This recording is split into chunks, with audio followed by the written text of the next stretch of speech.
Hello नमस्कार साथियों, आप सब कैसे हैं? उम्मीद करता हूँ बहुत अच्छे तरीके से तैयारी कर रहे होंगे। और जो चैप्टर पढ़ाया गया है क्लास 9th में, फिजिक्स के 2 चैप्टर समाप्त हो चुकी है और बायोलॉजी का 1 चैप्टर शुरू हो चुका है। वो अच्छे तरीके से आप लोग पढ़े होंगे और रिवीजन कर रहे होंगे। तो आज मैं आप लोगों के लिए जो है केमिस्ट्री का फर्स्ट चैप्टर जो है अपना, उसका नाम है हमारे आसपास के पदार्थ, तो उसका हम लोग डिस्कस करेंगे।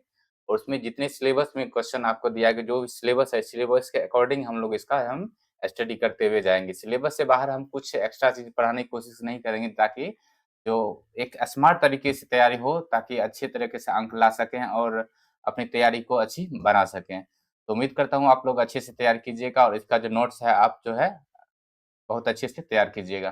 ठीक है, इसका नोट जो है आपको वीडियो के डिस्क्रिप्शन में लिंक दिया गया है टेलीग्राम का, वहां से आके आप लोग डाउनलोड कर लीजिए और अच्छी तरीके से इसका जो है नोट तैयार कीजिए। तो आज हम लोग शुरुआत करने चाह रहे हैं केमिस्ट्री का पहला चैप्टर, जिसका नाम है हमारे आसपास के पदार्थ। ये भी एक बहुत ही अच्छा चैप्टर है। आप लोग अच्छे तरीके से आप लोग इसको रिवीजन कीजिएगा, अच्छी तरह से इसको पढ़ाई किया। अगर एक बार समझ में नहीं आता, 2 बार इसको वीडियो को देखिएगा और फिर भी समझ में नहीं आए, तो आप वीडियो के डिस्क्रिप्शन में या कमेंट सेक्शन में जाके वहाँ क्वेश्चन आप पूछ सकते हैं, आपको जो है आंसर मिल जाएगा। तो पहली बार चैनल पे आए तो सब्सक्राइब कर लीजिए और अपने दोस्तों के साथ भी इस चैनल को जो है शेयर कीजिए, ताकि वो सब भी इनका लाभ ले सके और अच्छी तरीका से इसका जो है प्रिपरेशन कर सके एग्जाम का। तो चलिए शुरुआत करते हैं आज का अपना पहला चैप्टर, जिसका नाम है हमारे आसपास के पदार्थ। इसके बारे में हम लोग डिस्कस करते हुए आगे बढ़ते जाएंगे। चलिए समझते हैं सबसे पहले पदार्थ होता क्या है। आप लोग कुछ जानते होंगे, मैटर। मैटर इस पदार्थ को इंग्लिश में हम कहते हैं मैटर। क्या बोलते हैं? मैटर।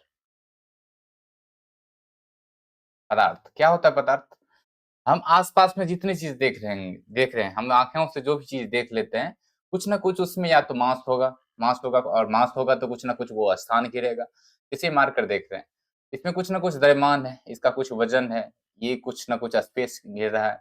हम आसपास में देख रहे हैं टीवी, पंखा, कूलर, जो भी देख रहे हैं, किताब, पुस्तक, आप लोग आसपास में जितनी हम आंखों से देख सकते हैं, वो सारे के सारे क्या आते हैं? उसी को हम कहते हैं पदार्थ। जो स्थान घेरे, जिसमें द्रव्यमान हो, जिसका भार हो, उसी को हम क्या कहते हैं? पदार्थ कहते हैं। ब्रह्मांड में जितनी भी चीज है, कुछ उसके बाद जो है ठीक है, इसी को हम कहते हैं पदार्थ कहते हैं। समझ में आ गया पदार्थ किसे कहते हैं? यानी हमारे आसपास के वे सभी पदार्थ, उसी को हम पदार्थ कहते हैं, जिसका द्रव्यमान हो, जो स्थान घेरे। ठीक है, उसको हम पदार्थ कहते हैं। अब पदार्थ की बात जब हम बात कर रहे हैं, तो पदार्थ जो है पूछेगा यहाँ पे, जैसे मार्क करिए, बना कैसे है पदार्थ? ये भी तो एक पदार्थ ही है। ये बना कैसे है? तो पदार्थ में होता है ना क्या, जो छोटे छोटे कण होते हैं, जिसको हम आंखों से नहीं देख सकते, नंगी आंखों से तो हम नहीं देख सकते, खुली आंखों से। इसको हम माइक्रो स्कोप की सहायता से अगर देखें, तो उससे सहायता से हम लोग देख सकते हैं इसको। यानी बहुत छोटे छोटे कणों से मिलकर ये बना है। इसी छोटे कण को हम क्या कहते हैं? इसी छोटे कण को आप सुने होंगे एटम कहते हैं। इसको हम क्या कहते हैं? एटम, जिसको हम कहते हैं हिंदी में परमाणु। ठीक है, पदार्थ के कण बहुत छोटे छोटे कणों से मिलकर बना होता है। सबसे छोटे छोटे कण, अब इतना छोटा कण होता है, आप समझ लीजिए। एक यहाँ पे देख लीजिए, आप एग्जाम्पल में देख रहे होंगे, एक पानी का बूंद है, पानी का एक बूंद है, छोटा सा बूंद, उसमें लगभग 10 पावर 21 कण उपलब्ध है। लगभग 10 पावर 21 कण, समझते हैं कितना? अरबों खरबों में इतना कण है एक छोटा सा पानी की बूंद में। तो यानी कि कोई पदार्थ है, बहुत छोटे-छोटे कणों से मिलकर बना होता है, इतना असंख्य कणों से मिलकर बना होता है। और इसी छोटे-छोटे कण को हम क्या कहते हैं? परमाणु कहते हैं। इसको क्या कहते हैं? परमाणु। परमाणु किसे कहेंगे हम? एटम। जो पदार्थ का वह कण, सबसे छोटा कण, जो स्वतंत्र होता है, वो इंडिपेंडेंट रहता है, वो मूवमेंट करते रहता है, घूमते रहता है, उसी को हम कहते हैं क्या? परमाणु कहते हैं, एटम कहते हैं। आप परमाणु समझ गए, तो अब हम कैसे डिफाइन करेंगे कोई पदार्थ किससे बना है? तो पदार्थ जो बना है, पदार्थ जो है परमाणु से मिलकर बना होता है। और परमाणु क्या होता है? बहुत छोटा कण होता है, जो स्वतंत्र रूप में होता है, सबसे छोटा कण होता है। और उसके बाद एक आता है मॉलिक्यूल, जिसको हम कहते हैं अणु। मॉलि तो हम क्या कहते हैं? अणु। अणु किसे कहते हैं? अणु जो होता है, ये होता है ग्रुप ऑफ एटम। यानी ये क्या होता है? Group of atom. यानी कि परमाणुओं के समूह को हम क्या कहते हैं? अणु कहते हैं। यही परमाणु जब समूह के रूप में रहता है, ग्रुप में रहता है, ग्रुप ऑफ एटम, इसी को हम क्या कहते हैं? अणु कहते हैं। इतना समझ में आ गया?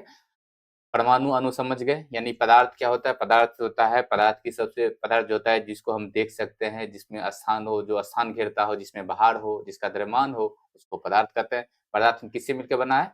बहुत सारे छोटे-छोटे कणों से मिलकर बना है, जिसको हम क्या कहते हैं? परमाणु कहते हैं। परमाणु से मिलकर पदार्थ बना होता है और परमाणु के ग्रुप को हम क्या कहते हैं? समूह को हम कहते हैं, उसी को हम कहते हैं अणु कहते हैं। इतना चीज़ आप समझ गए। अब यहाँ पे देख लीजिए माइक्रो वर्ल्ड, ये समझ लीजिए एक यहाँ पे कुर्सी है। ये भी कुर्सी जो है मार कर भी देख लीजिए, बहुत छोटे-छोटे कणों से मिलकर बना है। ये कण है ना, आपको दिखाई दे रहा है छोटा एक प्रति है, लेकिन इसमें आप समझिए यहाँ पे अनुमान लगाइए, एक पानी का ड्रॉप है, एक बूंद है पानी का बूंद, यहाँ किस पे लगभग 10 पावर 21 कण है इसमें। सोच सकते हैं कितने छोटे-छोटे कणों से मिलकर ये बना है। इतना चीज़ हम समझ गए। चलिए पदार्थ के कणों के बारे में आप लोग अच्छे से, अब इसका हम कुछ गुण के बारे में जानते हैं, पदार्थ के क्या-क्या गुण हैं।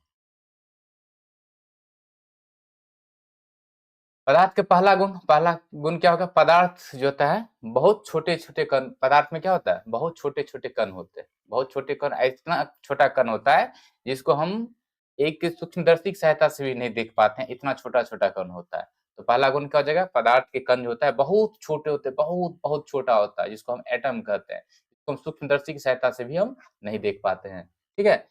उसके बाद होता है पदार्थ का जो बीच में क्या पाया जाता है? रिक्त स्थान पाया जाता है। पदार्थ के कणों के बीच में क्या पाया जाता है?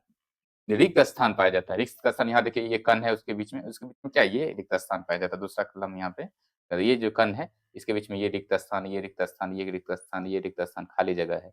इसी रिक्त स्थान को हम क्या कहते हैं? पदार्थ के कणों के बीच में पाए जाने वाले स्थान को हम कहते हैं अंतराण्विक स्थान। क्या कहते हैं?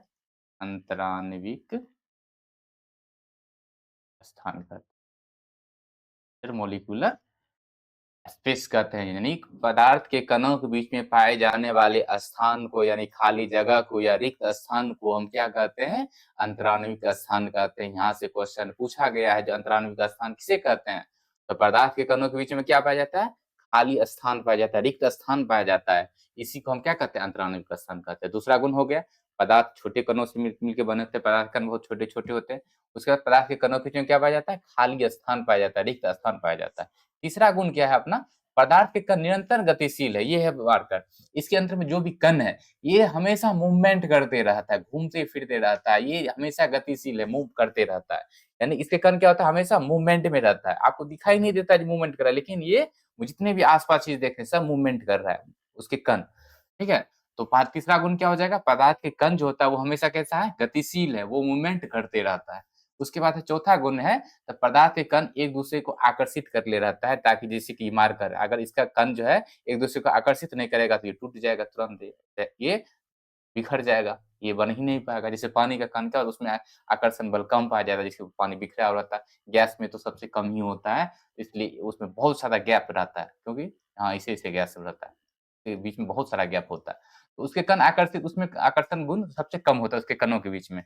लेकिन पदार्थ के कण के बीच में क्या पाया जाता है? आकर्षण बल। इसी आकर्षण बल को यहाँ पे एक क्वेश्चन यहाँ पे ये पूछता है, कणों के बीच में पाए जाने वाले आकर्षण बल को हम क्या कहते हैं? अंतराण्विक आकर्षण बल कहते हैं। क्या कहते हैं? अंतराण्विक आकर्षण बल। यही आकर्षण बल। अंतरानिक आकर्षण क्या बल होता है? पदार्थ के कणों के बीच में पाए जाने बल को पदार्थ के कण क्या करता है? एक दूसरे को आकर्षित करता है। जिस बल के द्वारा आकर्षित करता है, इसी बल को हम कहते हैं अंतराण्विक आकर्षण बल कहते हैं। यही अंतराण्विक आकर्षण बल के कारण क्या होता है? पदार्थ एक दूसरे को आकर्षित कर रहता है, एक दूसरे को पकड़े हुए रहता है, जकड़े हुए रहता है। तो पदार्थ के चारों गुण समझ गए। पहला, पदार्थ के कण जो है बहुत छोटा होता है, छोटे कणों से मिलकर बना होता है, जिसको हम, इतना छोटा कण होता है जिसको हम सूक्ष्मदर्शी की सहायता से भी नहीं देख पा रहते हैं। उसके बाद जो है पदार्थ के कणों के बीच में क्या हो जाता है? रिक्त स्थान पाया जाता है। उसी रिक्त स्थान को हम क्या कहते हैं? ये अंतराण्विक स्थान कहते हैं। उसके पदार्थ के कण जो होता है, उसके पार्टिकल इतने छोटे, ये क्या होता है? हमेशा वो मूवमेंट करते रहता है, वो हमेशा गतिशील होता है। ठीक है? चौथा गुण क्या पड़े? पदार्थ के कणों जो है एक-दूसरे को क्या कर सकता है? अट्रैक्ट करता है, आकर्षित करते रहता है, ताकि एक-दूसरे को पकड़े रहता है। और किस बल के कारण आकर्षित करता है? उस बल को हम कहते हैं अंतराण्विक आकर्षण बल कहते हैं। ये चारों गुण आप लोग अच्छे से समझ गए। अब इसका प्रमाण हम कैसे देंगे? इसको हम प्रूफ कैसे करेंगे? इसके बीच में रिक्त स्थान पाया जाता है या नहीं पाया जाता है? चलिए इसके बारे में हम लोग कुछ चर्चा करते हैं, ठीक है? तो कोई टॉपिक यहाँ पे छूटने वाला इसमें से नहीं है, सब टॉपिक को हम बारी-बारी से डिस्कस करेंगे। चलिए इसका हम प्रमाण देख लेते हैं, कुछ प्रूफ देख लेते हैं। आकार का परिमाण, कैसे समझेंगे? इसके बीच में इसका कण जो है इतना आकार, इसका कण जो होता है बहुत जो है, इसके कणों के जो है बहुत प्रकार लाखों कण होता है, किसी पदार्थ के कण जो है, कण में, पदार्थ में लाखों कण होता है। कैसे? एक एग्जांपल हम देख लेते हैं। एक यहाँ पे बीकर लिए हुए हैं, यहाँ पे एक बर्तन है, उसमें हम 100 ml यहाँ पे लीटर पानी रखा हुआ है और ये कलर है। उसमें से हम क्या कि 1 बूंद यहाँ से 1 ड्रॉप लिए, उसके इसमें पूरा पानी में से 1 ड्रॉप लिए, उसको अगला जो है बीकर में डाल दिए 10 ml में। तो यहाँ देखिए इसका भी कलर क्या हो गया? चेंज हो गया। मात्र 1 बूंद से। फिर इससे 1 बूंद उठाए, दूसरा वाला में डाले, उसका भी देखिए यहाँ पे कलर चेंज होते जा रहा है। फिर उससे 1 ड्रॉप उठाए, 1 बूंद उठाए और दूसरा बीकर में रखे, उसका भी कलर यहाँ पे क्या हो रहा है? चेंज हो रहा है, चेंज हो गया। कहने का अर्थ हुआ 1 बूंद पानी में इतना सारा कण है, कितना? लगभग 10 पावर 21 कण होते हैं। एक छोटे से क्रिस्टल में लाखों कण होते हैं, जिसके कारण से क्या, और यहाँ पे इसका कलर चेंज होते जा रहा है। इसका मतलब क्या? इसके आकार का ये प्रमाण हम इसको प्रूफ कर सकते हैं, ये इतना कण होता है कि यहाँ पे एक छोटा-सा बूंद से क्या सभी का कलर यहाँ पे चेंज हो रहा है। ये आपके एक्सपेरिमेंट जो है एनसीईआरटी से लिया गया है, ये कर सकते हैं। तो आकार का परिमाण प्रमाण हम देख लिए, प्रूफ देख लिए। अब इसके बीच में जो है स्थान का प्रमाण हम कैसे देंगे? आप लोग देखते होंगे जब शरबत बनाते होंगे तो शरबत में चीनी डालते हैं या नमक डालते हैं। तो 1 गिलास तक पानी अगर रख लेते हैं, 1 गिलास पानी है और 1 गिलास पानी में अगर हम क्या करते हैं, इतना नमक जितना भी डाल दें, नमक उसमें डालते हैं, तो स्वाभाविक नमक डालने से क्या होना चाहिए? हम लोग सोचते हैं जनरली भाषा में सोचेंगे उसका लेयर बढ़ना चाहिए, पानी उससे बाहर आना चाहिए। गिलास में पानी भरा हुआ है, तो क्या होगा? मान लीजिए यहाँ पे देते हैं, पानी है भरा हुआ यहाँ तक भरा हुआ पानी। इसमें क्या डाल दिए? नमक डाल दिए। इसमें क्या डाल दिए? नमक। नमक डाल दिए तो इसका लेयर बढ़ना चाहिए। दूसरा में देखिए लेयर बढ़ा? नहीं बढ़ा। क्यों? क्योंकि अभी बताए थे पदार्थ के कणों के बीच में क्या पाया जाता है? स्थान पाया जाता है, रिक्त स्थान पाया जाता है, खाली स्थान पाया जाता है। जब इसमें चीनी या नमक डालते हैं ना, घोलते हैं, तो ये क्या करता है? चीनी या नमक का कण उसके जहाँ-जहाँ स्पेस है वहाँ पे जाके छिप जाता है। यहाँ देख रहे हैं लाल वाला? उसमें जाके छिप गया। उसमें जो खाली स्थान था उस खाली स्थान में जाके ये शिफ्ट हो गया, छिप गया। जिस कारण से क्या हुआ? उसका जो लेयर है वो नहीं बढ़ पाता है। ये क्या साबित करता है? इसका ये साबित करता है कि पदार्थ के स्थान जो होता है उसमें पदार्थ के कणों के बीच में क्या पाया जाता है? रिक्त स्थान पाया जाता है। यही कारण है कि जब हम चीनी या नमक डालते हैं पानी में, 1 गिलास पानी में, तो उसका लेयर नहीं बढ़ता। क्या? क्योंकि पदार्थ के कणों के बीच में रिक्त स्थान ज़्यादा पाया जाता है। ठोस की अपेक्षा ज़्यादा पाया जाता है। तो ज़्यादा पाया जाता है तो क्या करता है वो नमक या चीनी क्या करता है उसके कण उसमें जाके शिफ्ट हो जाता है। उसमें जहाँ खाली स्थान है वहाँ पे जाके वो शिफ्ट हो जाता है, जिस कारण से उसका लेयर नहीं बन पाता। तो इसका प्रूफ समझ गए कैसे प्रमाण देना है? ये हो गया प्रमाण। ये क्वेश्चन भी डायरेक्ट पूछ सकता है। जब हम किसी ग्लास में 1 ग्लास पानी में हम नमक डालते हैं तो उसका लेयर क्यों नहीं बढ़ता है? या लेयर डालने से क्या होता है उसका लेयर बढ़ेगा या घटेगा? तो लेयर उसका हमेशा नियत रहेगा, वो जिस लेयर में है उसी लेयर में रहेगा, उसका लेयर ना बढ़ेगा ना ही घटेगा। कारण ये है जो जैसे हम नमक या चीनी डालेंगे तो वो खाली स्थान जो है द्रव का लिक्विड का जो खाली स्थान है उस खाली स्थान में जाके ये नमक और चीनी उसमें शिफ्ट हो जाता है, बैठ जाता है।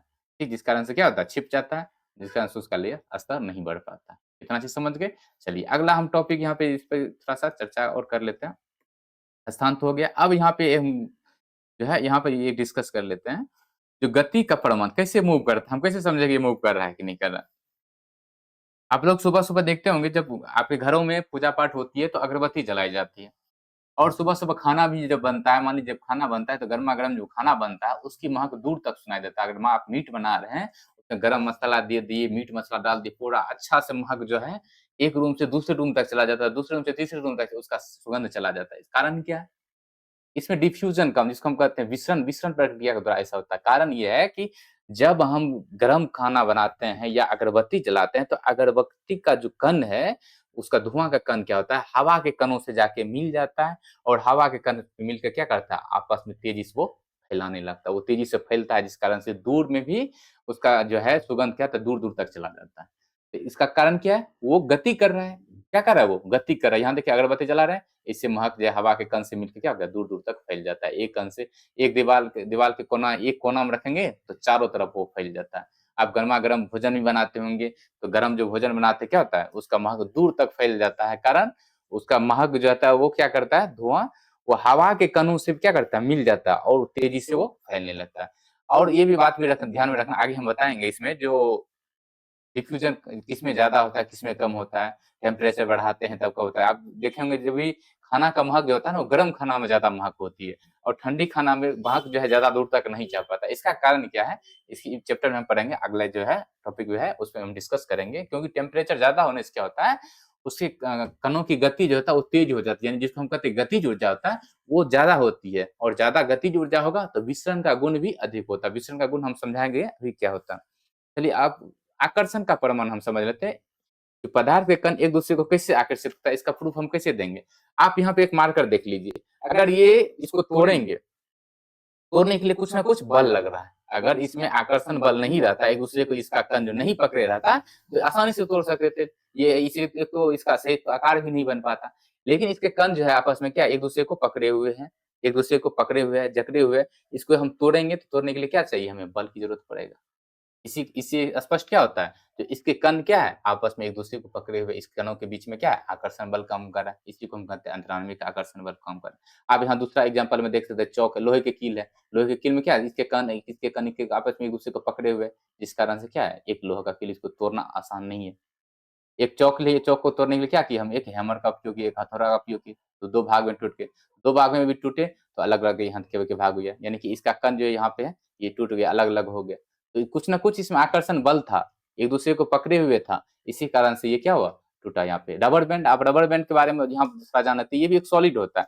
जब इसको जो हम खींचेंगे तो खींचते हैं तो नमड़ जाता है, वो फैल जाता है, फिर उसको छोड़ेंगे तो धीरे धीरे वो अपनी जो अवस्था है उसी अवस्था पे वो लौट आता है। ये एक अलग टॉपिक बन जाता है जिसको हम कहते हैं, जैसे रबर है, रबर फिर एक तो सॉलिड है। अब जैसे हम बताएंगे सॉलिड में जो होता है जो सॉलिड को हम उसका आकार नहीं बदल सकते हैं, तो लेकिन रबर का तो आकार बदल सकते हैं, खींच के उसका आकार बदल सकते हैं। ये एक सॉलिड है, लेकिन ये सॉलिड कैसा है, इलास्टिसिटी सॉलिड है, जिसको हम प्रत्यास्था कहते हैं। ये आपको 11th में जाके पढ़ना है इलास्टिसिटी सॉलिड क्या होता है। तो अभी थोड़ा सा बस इसके बारे में थोड़ा जानना है, इलास्टिसिटी सॉलिड होता है। ठीक है, इसको यहाँ पे देखिए तोड़ने के लिए इजी से यहाँ पे। अब वही अगर पानी की बात करें, पानी को ऐसे यहाँ पे इसको ऐसे ऐसे करेंगे, ये मार्कर है, इसको ऐसे करेंगे क्योंकि इस बीच में आकर्षण बल है। पानी के बीच में आकर्षण कम होता है, उसमें अगर ऐसा हाथ ऐसे करेंगे तो क्या हो जाएगा, यहाँ पे हाथ ये आसानी से जाने में थोड़ा सा वैसे विरोध तो उत्पन्न करेगा, आकर्षण बल उसमें भी थोड़ा सा रहता है, लेकिन ज्यादा नहीं हो पाता है। तो ऐसे करेंगे तो कुछ ना कुछ, जैसे आप जो है तैरते हैं, तैरने के लिए क्या करते हैं, आगे बढ़ने के लिए हाथ चलाते रहते हैं, तो कुछ रोकता है, तो उसमें घर्षण तो कम कर रहा है उसमें। तो तैरते हैं तो क्या करते हैं, कुछ ना कुछ बल लगाना पड़ रहा है। तो यहाँ पे यही क्या कर रहा है, जो यहाँ से हाथ फैला रहे हैं। और गैस में होता है आकर्षण कम होता है, तो उसके बारे में हम चर्चा और करेंगे। ठीक है, ठोस में सबसे आकर्षण बल पूछ देगा, कब किसमें सबसे ज्यादा, तो ठोस में सबसे ज्यादा, और गैस में सबसे कम। क्यों गैस में सबसे कम, क्योंकि गैस के कणों के बीच में रिक्त स्थान काफी ज्यादा होता है, बड़ा बड़ा होता है। यहाँ देखिए है, या देखिए रिक्त स्थान कितना बड़ा बड़ा, तो ज्यादा दूर दूर तक फैला रहेगा, तो इसके बीच में क्या होगा, आकर्षण बल कम काम करेगा। इसी कारण से आकर्षण बल कम करता है, कम काम करेगा तो इसमें कोई फर्क ही नहीं पड़ेगा। तो सबसे कम किसमें, गैस में आकर्षण बल, और सबसे ज्यादा ठोस में होता है। गति का प्रमाण समझ, गति क्या, गति करते रहता है। ये सब चीज हम समझ गए। चलिए अगला हम टॉपिक डिस्कस करते हैं, जिसको हम कहते हैं डिफ्यूजन कहते हैं। विसरण क्या होता है उसके बारे में हम लोग चर्चा कर लेते हैं। एक गुण है पदार्थ का, जिसका नाम है विसरण। विसरण क्या होता है, विसरण मतलब स्वतः घुल जाना। पदार्थ के दो कण आपस में क्या होता है, अपने आप मिल जाना, इसी गुण को हम क्या कहते हैं, विसरण कहते हैं।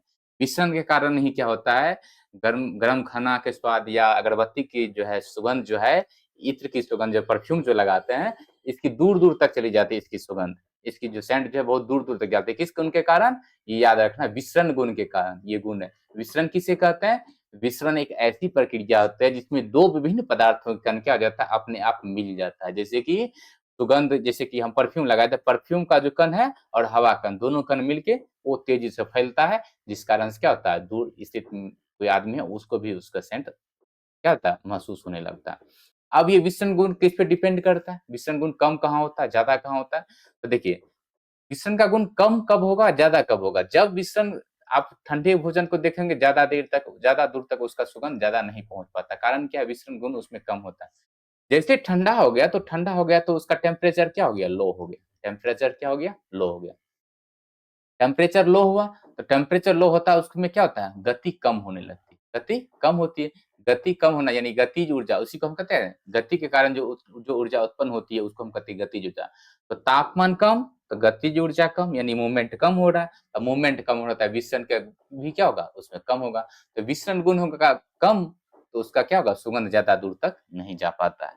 ठीक है, अगर टेम्परेचर वहीं बढ़ा दें, जिससे खाना गर्म है, उस समय क्या होगा, महक दूर तक जाता है। क्यों, क्योंकि टेम्परेचर बढ़ेगा तो उसका क्या होगा, कण जो है तेजी से गति करेगा, तेजी से गति करने का अर्थ हुआ काइनेटिक एनर्जी क्या होगा, उसका ज्यादा होगा, और काइनेटिक एनर्जी ज्यादा होगा, गतिज ऊर्जा ज्यादा होगा, तो उसको उसका विसरण क्या होगा, उसमें विसरण का गुण काफी तेजी से होगा, विसरण ज्यादा दूर तक फैलेगा।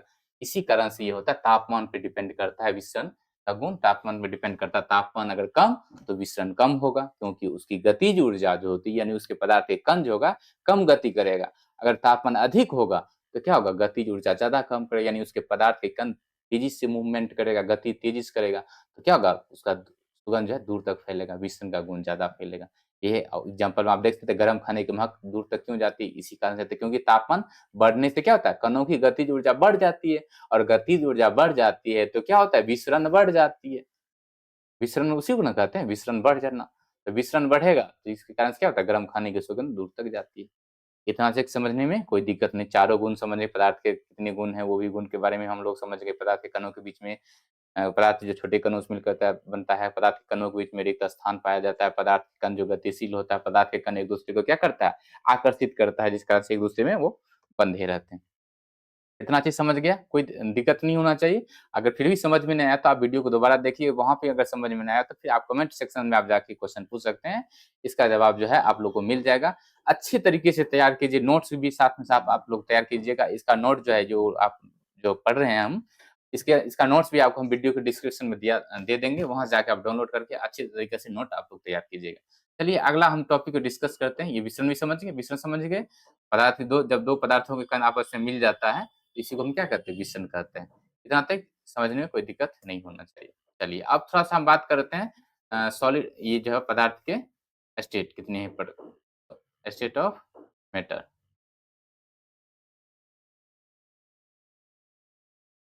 यहाँ पे थोड़ा सा इसे बता देते हैं।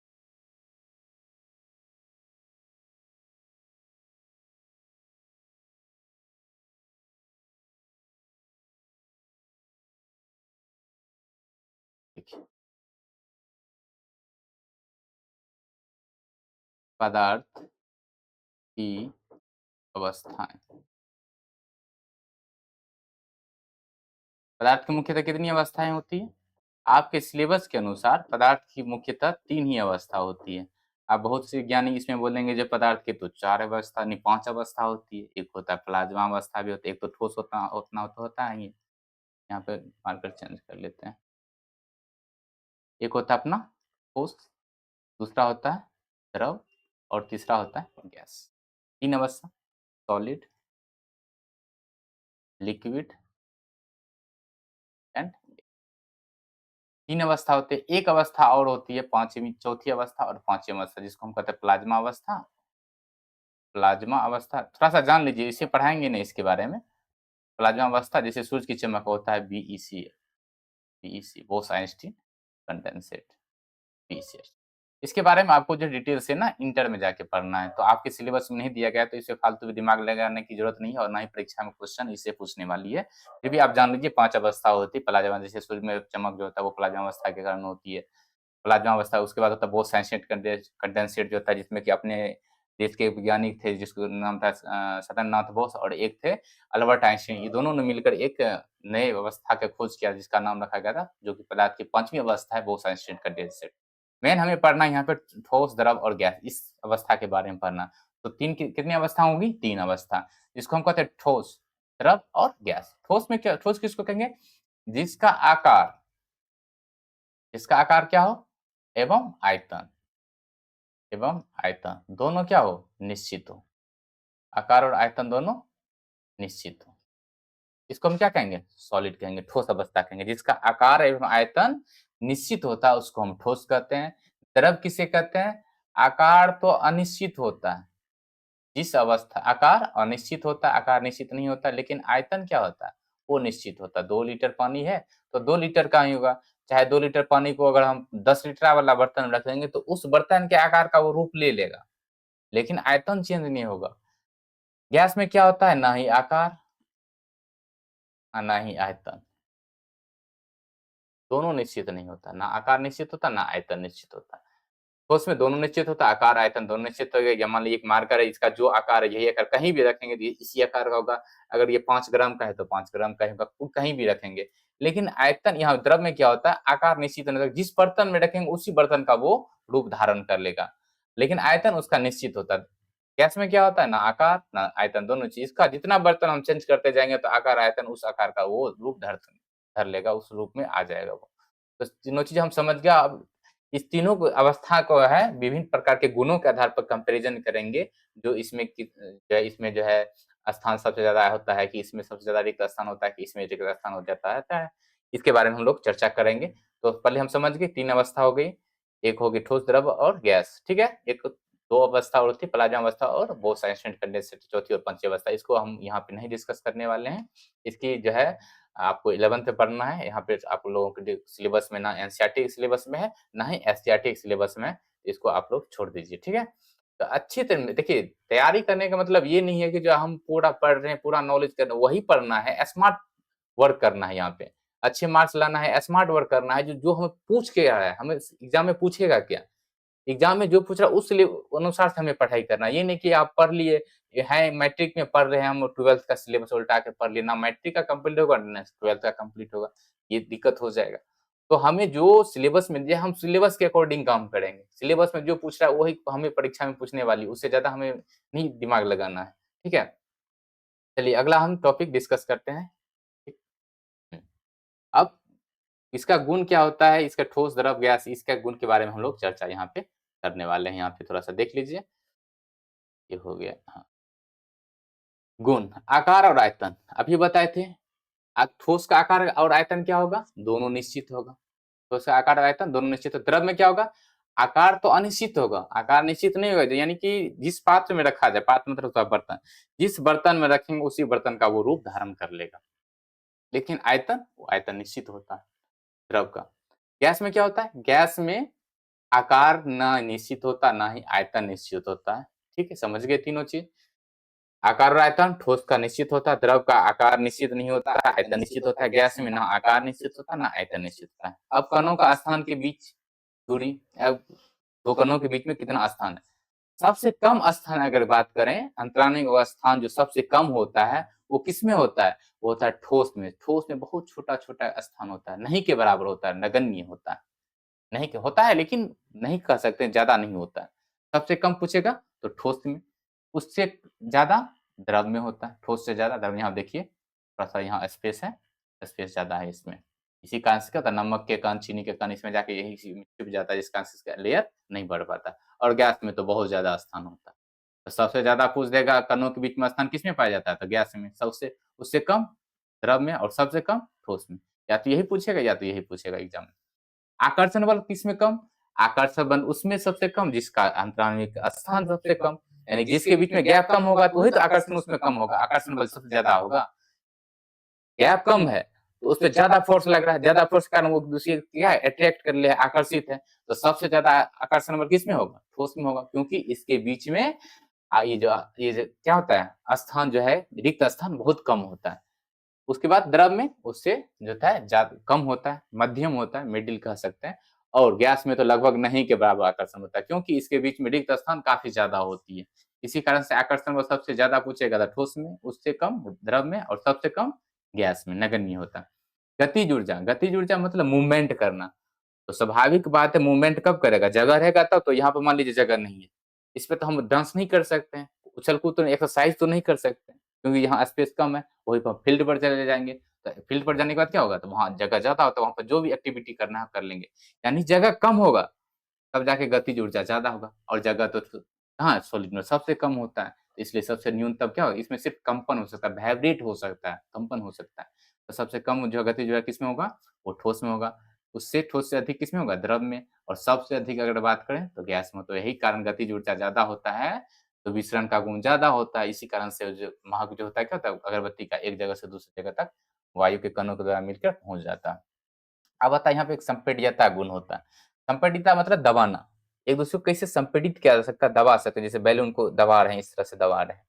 तो ठोस को दबाया जा सकता है, नहीं दबाया जा सकता, जिसका आकार निश्चित होता है, क्योंकि इसके बीच में गैप ही नहीं है, इसके बीच में स्थान, रिक्त स्थान है ही नहीं, तो इसको क्या ज्यादा दबाया नहीं जा सकता। यानी इसको ठोस में संपीड्यता सबसे कम होता है, और द्रव में तो नहीं के बराबर होता, और सबसे ज्यादा संपीड्यता किसमें होता है? वो गैस में होता है। यहाँ पे गैस सिलेंडर में जो भरा जाता है गैस, वो संपीड्यता के कारण ही भरा जाता है, उसको कंप्रेस्ड करके तब जाके उसमें जो है गैस को लिक्विड फॉर्म में किया जाता है। उसको ठंडा भी किया जाता है और उसको लिक्विड में बनाते हुए उसको हम घरेलू गैस में उपयोग में लाते हैं। ठीक है, तो संपीड़न का गुण सबसे ज्यादा किसमें? गैस में, सबसे कम द्रव में, और इसको तो दबाया ही नहीं जा सकता, ये इसमें ठोस में। तो इतना चीज हम समझ गए ठोस, द्रव और गैस के बारे में, इतना उसका गुण समझ गए, पदार्थ के गुण क्या होता है, पदार्थ कितने कणों पदार्थ जो है किससे मिलकर बना होता है, अणु परमाणु भी समझ गए, अणु क्या होता है, परमाणु क्या होता है, परमाणु होता है पदार्थ की सबसे छोटी इकाई होता है, सबसे छोटा कण होता है, उसी को हम कहते हैं परमाणु कहते हैं। यही परमाणु का जब ग्रुप हो जाता है इसी को हम कहते हैं अणु कहते हैं। इतना चीज समझ हो गया, कोई दिक्कत नहीं होना चाहिए, इतना चीज समझ में। आज तक यहीं तक क्लास रखते हैं, अगले क्लास में हम जो है अगला वीडियो के टॉपिक में हम लोग जो इससे आगे हम पढ़ेंगे, इसमें कि तापमान के बारे में पढ़ेंगे, वाष्पन के बारे में पढ़ेंगे, जितने भी गुण है वो एक स्टेट से दूसरे स्टेट में बदलना, जैसे ठोस से द्रव में बदलना, द्रव से गैस में बदलना, फिर गैस से द्रव में, ठोस में, इस सारे प्रक्रियाओं को हम पढ़ते हुए जाएंगे। क्वथनांक क्या होता है, मेल्टिंग पॉइंट क्या होता है, क्वथनांक, द्रवनांक, वाष्पन क्रिया क्या होती है, सारी चीज को, ऊर्ध्वपातन, सभी टॉपिक्स को यहाँ पे कवर किया जाएगा। तो आप लोग से उम्मीद है कि जो आप लोग अच्छे से नोट्स तैयार कीजिए और रिवीजन अच्छे से कीजिएगा। ठीक है, तो मिलते हैं नेक्स्ट वीडियो में, तब तक के लिए जो आप इस वीडियो को शेयर कीजिए और अच्छे से तैयारी करते रहिएगा। तो ठीक है, तो आज क्लास यहीं तक, तो मिलते हैं अगले वीडियो में, तब तक के लिए जय हिंद।